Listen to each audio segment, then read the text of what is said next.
What's up, everybody? This is House of the Dragons Season 3, Episode 3 discussion, and let's just review different comments as posted on Reddit. And someone commented, and they say, why can't Hugh just hop in the Dragon Mobile and pick up his wife in like 35 minutes? Well, I just hope. It's things that are not as easy as they seem, and Mrs. Hammer or whatever. Uh, do we even know that the woman wants to be with Hugh anymore? I think she just wanted to move on, and as they kind of disagreed after the death of their daughter, I think she kind of moved on from that whole thing. And yeah, it's this piece that you acquire after getting over the drama. I think she's somewhere safe, perhaps, and happier. Someone said a cold open and the embroidery gets torn at the end of the title sequence. Welcome to season 3.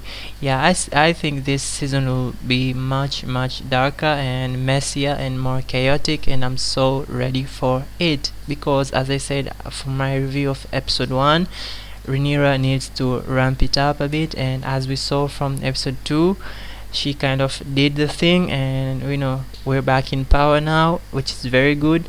I didn't do a review on episode 2, but episode 2 was very nice. I'm loving this season so far. Someone says that line Corlys had about Jace was effing vicious. Yeah, because it's all these different things that Corlys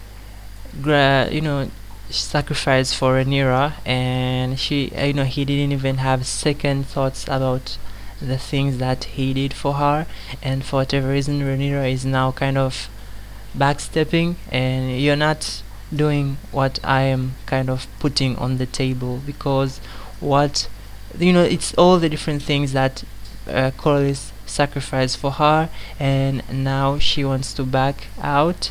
I'll be pissed too, to be honest. I'll be very pissed too. And yeah, but I wouldn't say I'll go off on her like how Corlys did, especially in front of all the different staff members, for the castle and whatnot. And yeah, that was crazy. I wouldn't go off like loudly like that, because that scene was just crazy. Because why doesn't Rhaenyra just have Corlys executed? Someone says they really want the audience to think Sunfire is cooked. My whole thing is, spoiler alert, I don't think Sunfire is dead, but yeah, they're hinting and emphasizing that Sunfire is dead. But I don't think he was previously mentioned, after the whole battle with Melis and Aegon getting hurt. But I don't think we've seen the end of Sunfire. I think we'll see more of him later on. Someone said, love the soundtrack this episode. Yeah, Ramin Djawadi never misses. Someone says, Hugh, my wife must be in Tumbleton. Later, a dragon keeper, the Hightower host, has snuck into Tumbleton and taken all the townsfolk hostage. Yeah, that's crazy. Crazy. And perhaps it's something that will kind of... I don't think he'll find out early on. I don't think it's something that they will focus on more. But yeah, that's a thing that kind of hinders his plan. But I don't think he had a plan of going over there and fetching his wife. But yeah, it's a whole other thing. Someone says we're at the point in the book where it's just crisis after crisis until everyone is dead. This season is gonna be such a bummer. Yeah, but do you guys think that this season has created iconic characters as A Knight of the Seven Kingdoms did with just one season? I wouldn't say so, but I think my favorite characters so far are Daemon Targaryen. I think Viserys, the previous king. I really like Corlys too. I think I wish they kind of did more with his characters. Someone said, so the red-haired kid was truly Daeron. We were supposed to have Fagan in Game of Thrones. We're now having a Feyre. In our history, there were a lot of pretenders who took identity of nobles, so it works.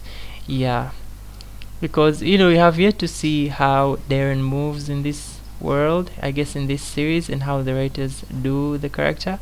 Yeah. Someone says if Rhaenyra doesn't legitimize Alyn and Adam, I'll it will be Aegon who does it per Corlys' demands for declaring queen. Hmm. Someone says, I would actually love this change. He gets them legitimized but then helps poison Aegon. Hmm. I'm not sure if that kind of change will kind of translate well towards the adaptation, the TV series, but I'll say it will be a good twist. Someone says this whole episode was only Rhaenyra POV. I can't recall the last time they did that in this franchise. But yeah, I don't think they kind of hint at it being a bad episode per the comment, and yeah, it's a nice episode. Someone says, honestly, an episode like this about Daenerys in season 8 of Game of Thrones would have done a lot of make things feel a little less rushed and unearned. But yeah, with the whole thing with Daenerys, perhaps they could have done, the character Daenerys having all these different hallucinations and visions of the previous people that have been killed throughout the different wars, and perhaps it's those things that kind of make her unhinged and, snap the ropes.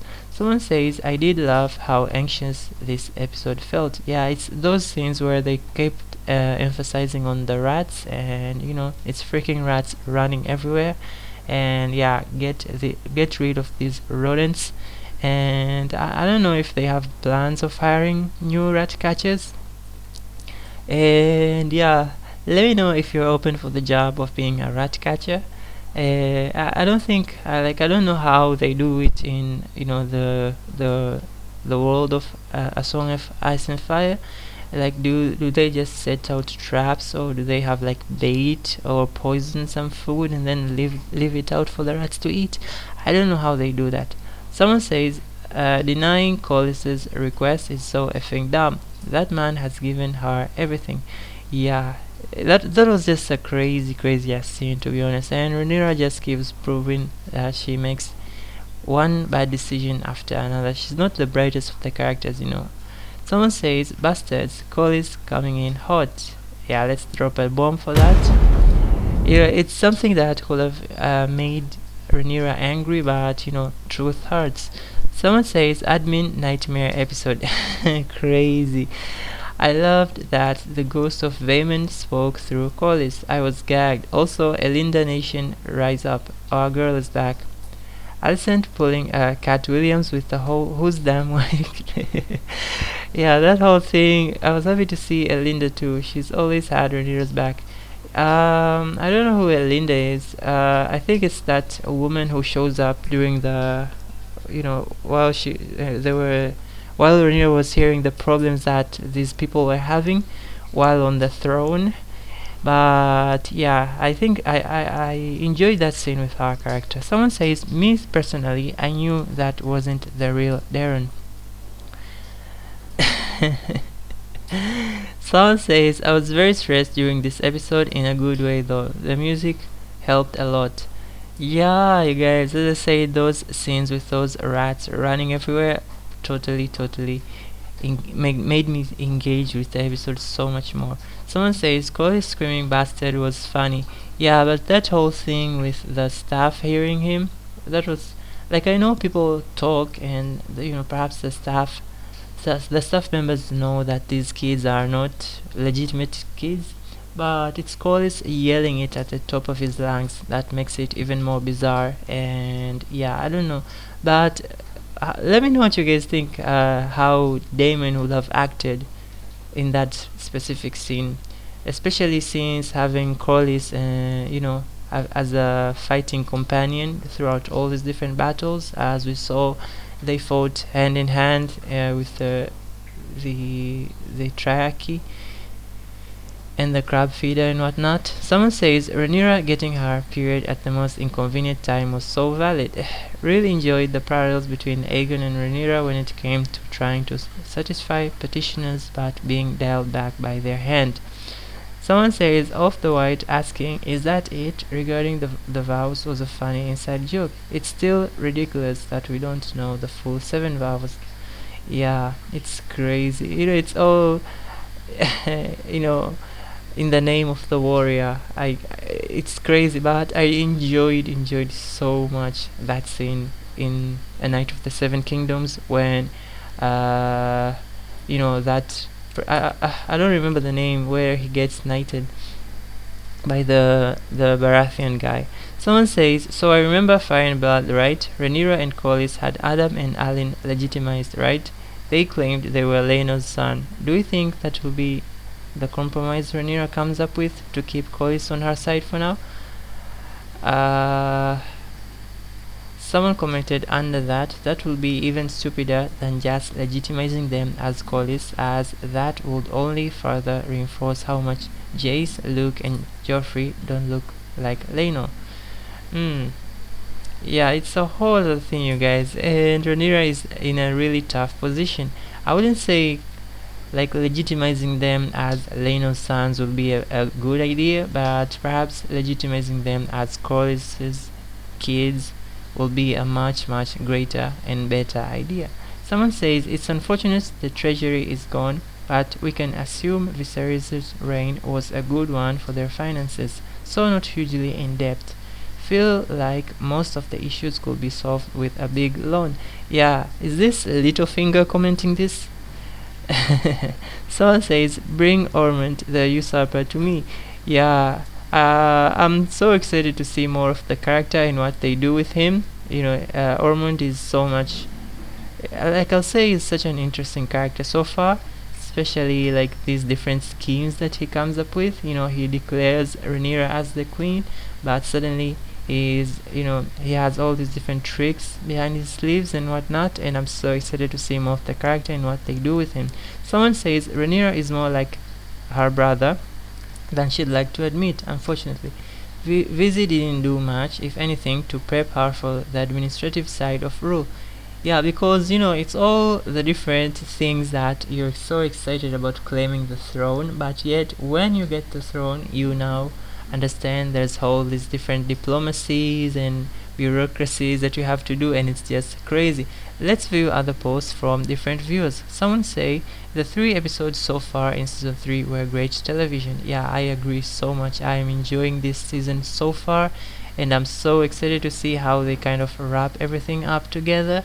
And yeah, spoiler alert, I'm not sure how they will do the endings to each character and how they die, but yes, so excited for that. Perhaps we'll have different twists as these writers like to deviate from the source material. I'm interested to see how they kind of tell the story from their perspectives. Someone says Rhaenyra the entire episode. I don't know, I never thought I'll get this far.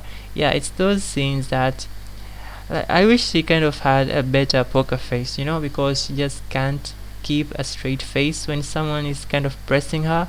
And yeah, she wanted to be a ruler, and now she's having a difficult time ruling. Someone says, in her defense, I think she expected there to be some effing money to enact some of her schemes once she got into power. Making it her time of the month on top of that was diabolical. Yeah, let's drop a bomb on that. It's all these different things piling up on poor Rhaenyra, and she just has to deal with them. Someone says, I appreciate that they immediately made it clear that being queen would suck. Very true, very much true.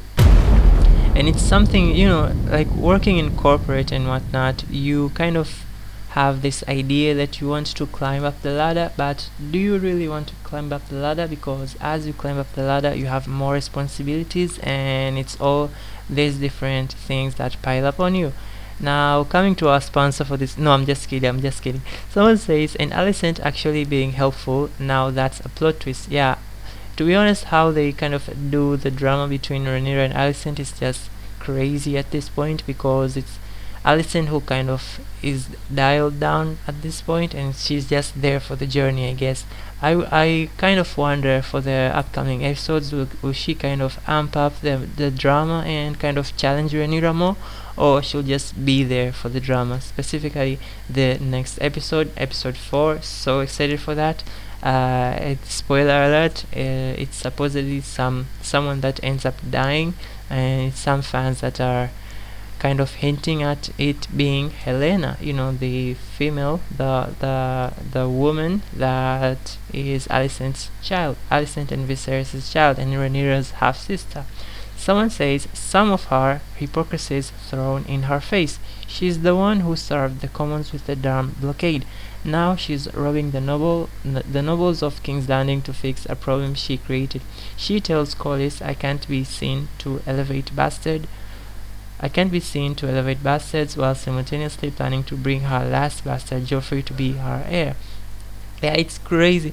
And let me know what you guys think. The final thing that will be, that will blow up on her face. Specifically, you don't want to kind of irritate the rich in the town that you're ruling.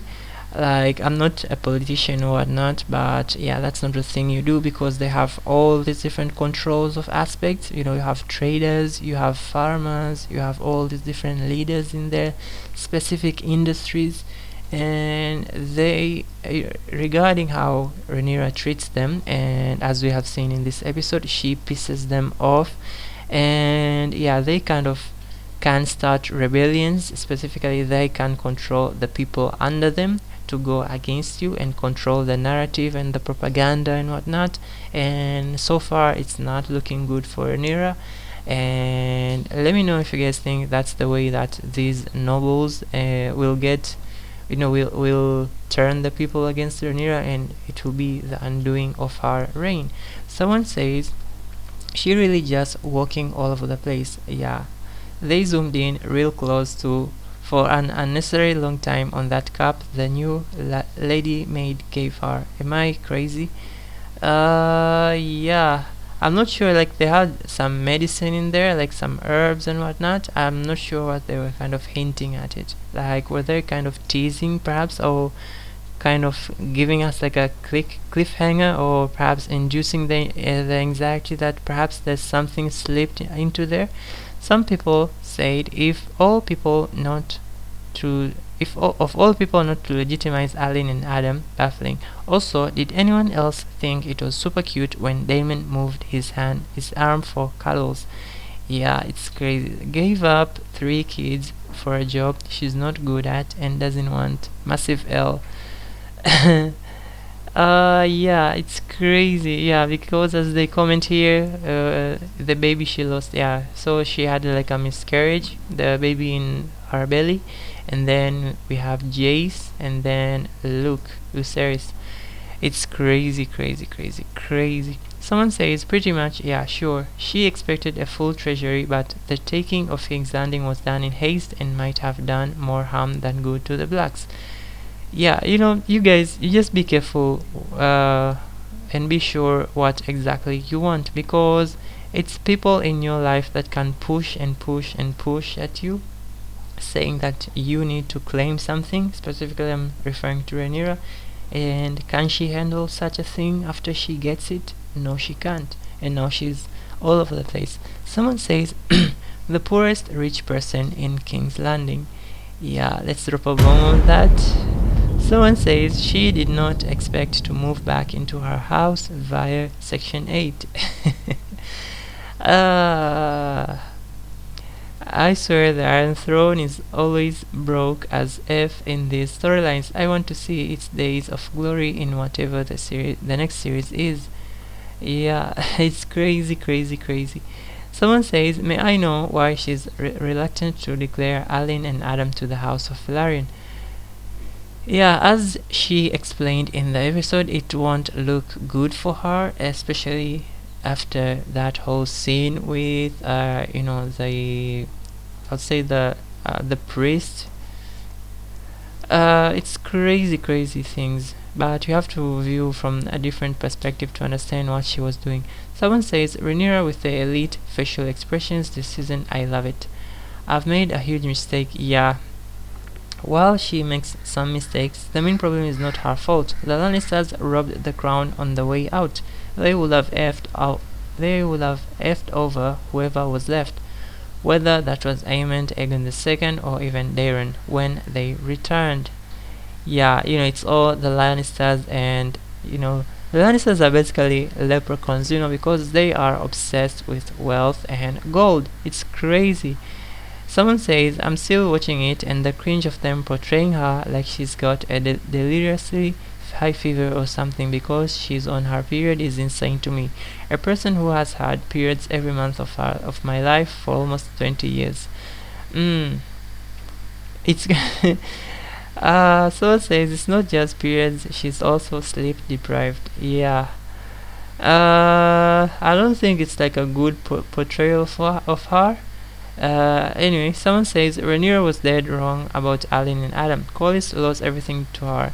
Even after he suspected she had his son killed, he backed her. He defended her sons, lost his brother, his wife, her dragon, his house, and she couldn't even do one thing for him. A valid crash out. Yeah, anyway, I think Corlys was very much justified to kind of lash out at Rhaenyra. And yeah, Hugh Hammer and what's his name, and Hugh Hammer and the other guys, the other dragon seeds, I really enjoyed them. I wish we see more of Vermithor. I don't know if we'll have like a big battle with Vermithor later on, but I'm so excited for that. I hope it's within this season. I really enjoy Vermithor. Out of all the other dragons, I'll say it's Vermithor, then it's perhaps Caraxes, and then Vega. Yeah, my favorite is Vermithor. He's just very much cool looking. I love how the dragons look and its design and whatnot. Anyway, that's it for this video. Let me know what you guys think about the video. I hope you enjoyed the video. And do you guys enjoy the soundboard I made? And like, comment, and subscribe to the lovely channel. We are growing the channel. I'm so excited for Harry Potter. That's coming out in this year. It's in December. So excited for that. We'll perhaps do reviews on the new Lantern series that's coming in August, I think. And I'll see you in the next video. Bye bye.